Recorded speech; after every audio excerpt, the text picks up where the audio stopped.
tous. Donc, je m'appelle Lara Kerbelec, je suis interne au CHU. C'est mieux comme ça?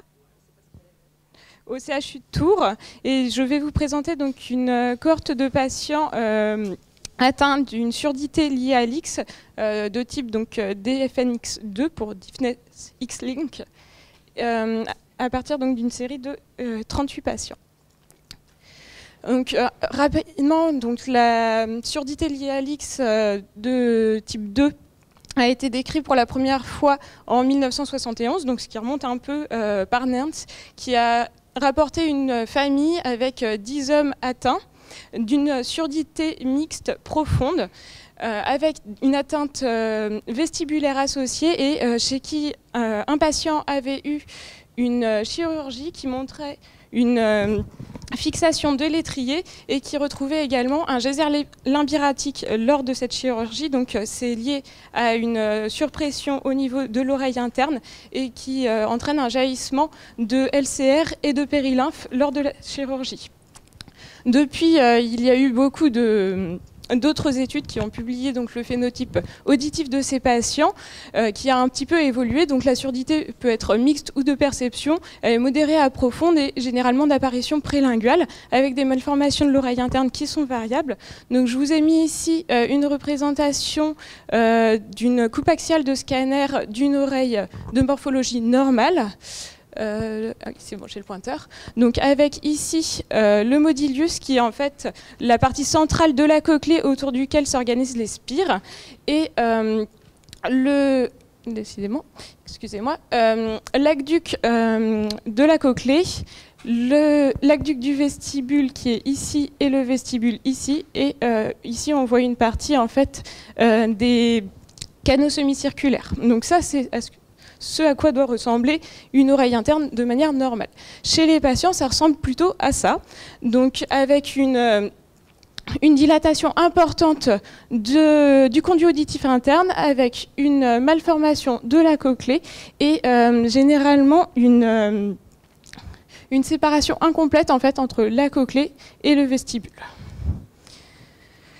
Le gène associé à ce syndrome a été découvert en 1995 par De Kock et il est situé dans la région XQ2.1.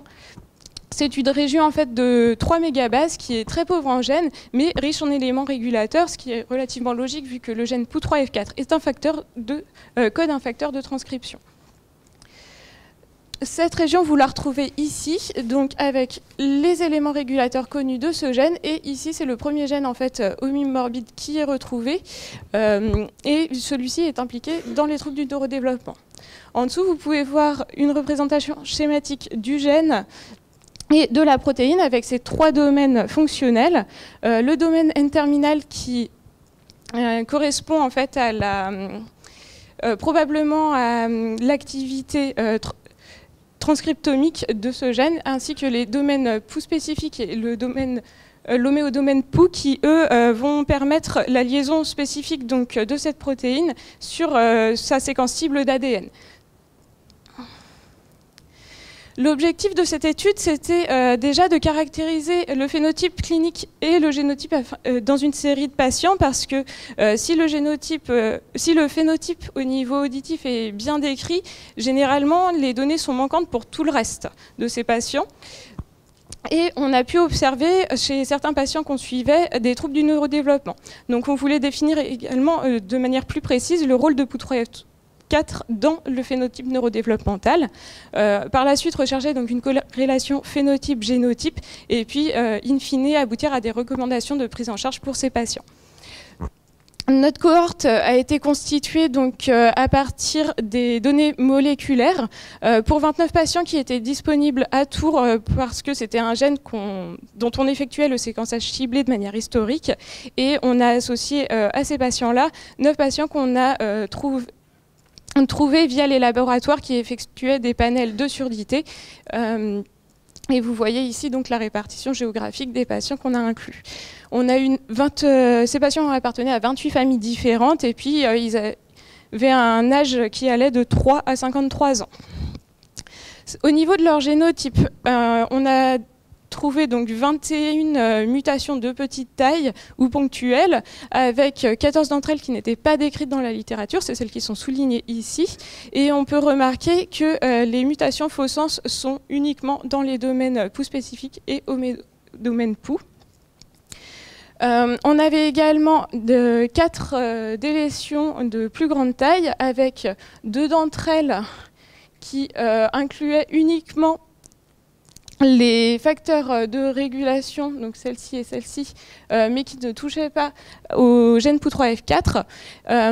Une qui délétait les facteurs de régulation en plus du gène POU3F4, et une dernière qui était de très grande taille et qui incluait d'autres gènes.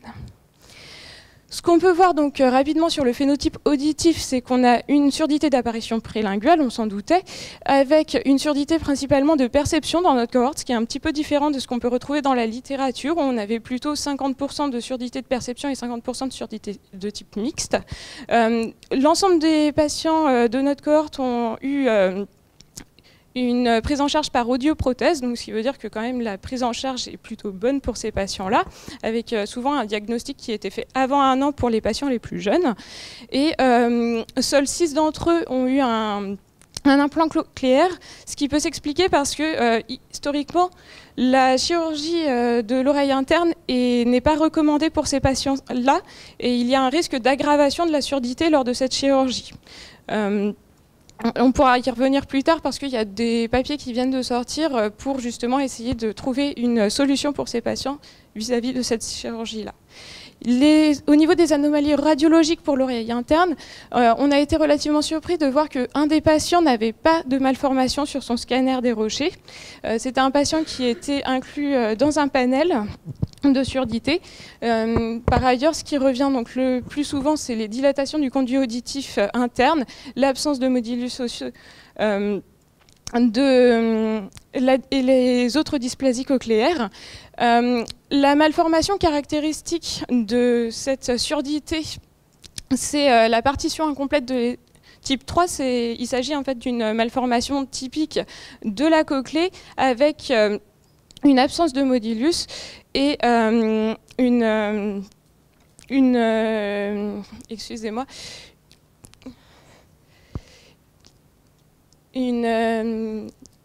je retrouve plus mes mots, je vous le dirai tout à l'heure si ça me revient, excusez-moi.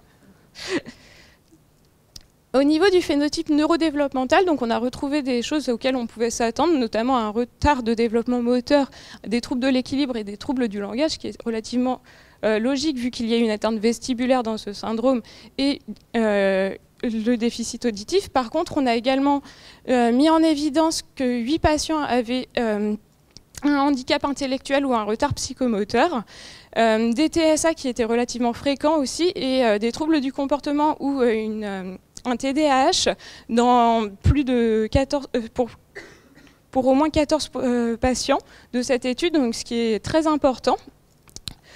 Et on a également pour 13 patients des données d'imagerie cérébrale avec des malformations cérébrales pour 6 d'entre eux. Si on revient un peu plus donc, sur le neurodéveloppement, on sait que les surdités d'apparition périlinguale sont factrices de troubles du neurodéveloppement. Par contre, quand on compare les données de cette cohorte par rapport à d'autres patients qui ont d'autres surdités isolées, notamment toutes les atteintes des connexines, on voit que nos patients ont un langage qui est moins bon, avec une incidence de la déficience intellectuelle qui est plus élevée et plus de troubles du comportement que les autres. On n'a pas pu mettre en évidence, par contre, de corrélation génotype-phénotype.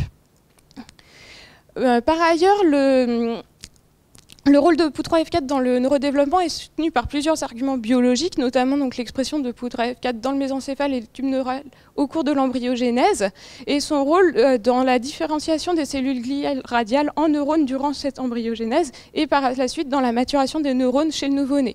Notamment, donc là je vous ai mis un papier de 2020 qui montre l'implication de POU3F4 sur l'inhibition de CTBP2, où on peut voir ici donc des cellules gliales radiales qui ont été transduites grâce à un vecteur lentivirus avec l'expression donc de de CTBP2 dans un vecteur qui avait pas de surexpression de POU3F4. POU3F4, donc c'est Brain4 chez la souris.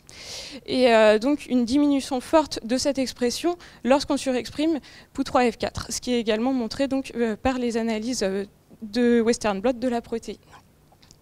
Ça, c'était juste un exemple, mais il y a plein d'autres études qui soutiennent son implication dans d'autres voies neurodéveloppementales. En conclusion, ce qu'on peut dire actuellement, c'est de penser bien sûr à POU3F4 devant des surdités prélinguales progressives, modérées à profondes, associées à des malformations du scanner des rochers. Faites attention, s'il vous plaît, au suivi de vos patients sur le neurodéveloppement parce qu'on a eu énormément de difficultés à avoir des informations. Ces pauvres patients étaient souvent perdus dans la nature, vus une fois ou deux par les généticiens ou par les ORL. Et par la suite, personne s'en charge. Et bien sûr, du coup, au vu de ces nouvelles données, restez plus prudents sur le conseil génétique et le pronostic donné à ces patients. Je vous remercie de votre attention. Je remercie particulièrement le professeur Toutain et le docteur Marlin pour m'avoir confié ce projet, ainsi que tous les cliniciens qui m'ont fourni les données des patients.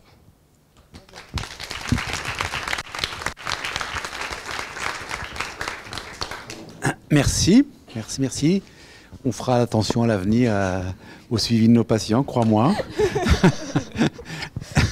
Et donc, est-ce que vous avez d'autres questions ?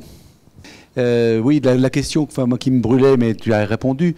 Est-ce que c'est pas la surdité? Est-ce qu'il y a, je sais pas, par exemple, un enfant qui est dépisté tard, et il aura des troubles du langage, et puis c'est pas inhabituel de voir des enfants avec des troubles du spectre autistique qui sont sourds. Enfin, du moins, chez qui on dépiste une surdité. Oui, tout à fait. Parce que ça, on sait faire, ça. Oui. Oui, effectivement, c'était une des difficultés de ce travail, déjà pouvoir caractériser les troubles du neurodéveloppement chez ces patients, parce que généralement, ça demande soit l'implication importante de la famille, soit des personnes qui connaissent un minimum le langage des signes. Ce qui est assez peu fréquent. Et par la suite, d'avoir des cohortes de patients atteints de surdité, mais sans ces anomalies. Là, vous avez comparé avec la connexine, c'est ça? Oui, tout à fait. Des surdités de... Oui, de connexine qui sont très bien décrites et pour lesquelles on a quand même beaucoup de recul. D'autres questions? Pardon? Oui, excuse-moi. Ah, sur le... Oui? C'est toi ou c'est l'ordinateur? C'est sur le chat. Il demande si vous avez comparé le phénotype des mères. Alors non, dans cette étude, on s'est intéressé uniquement au phénotype des garçons et du coup des hommes, parce qu'il y en a qui ont grandi depuis. Par contre, il y avait un autre papier publié par l'équipe de Tours il y a quelques années sur le phénotype des mères, mais je n'ai pas encore comparé entre les deux. On a publié il y a quelques années avec Sandrine Marlin un papier sur le phénotype des femmes hétérozygotes. Malheureusement, c'était sur une très petite série. Mais donc on a eu d'autres observations avec les familles qu'on a vues par la suite. Donc un certain pourcentage de femmes hétérozygotes ont un petit déficit auditif qui peut être progressif, qui est postlingual, qui est un déficit vraiment modéré, enfin léger à modéré, mais qui peut s'aggraver avec le temps. Et on a très peu d'imagerie pour les femmes, mais pour la petite série qu'on a pu tester en imagerie, il n'y en avait quasiment pas qui avaient des malformations. On en a retrouvé une seule qui avait une malformation de l'oreille interne. Voilà, mais c'était une toute petite série, donc un travail préliminaire qu'il faudrait vraiment approfondir. Merci beaucoup.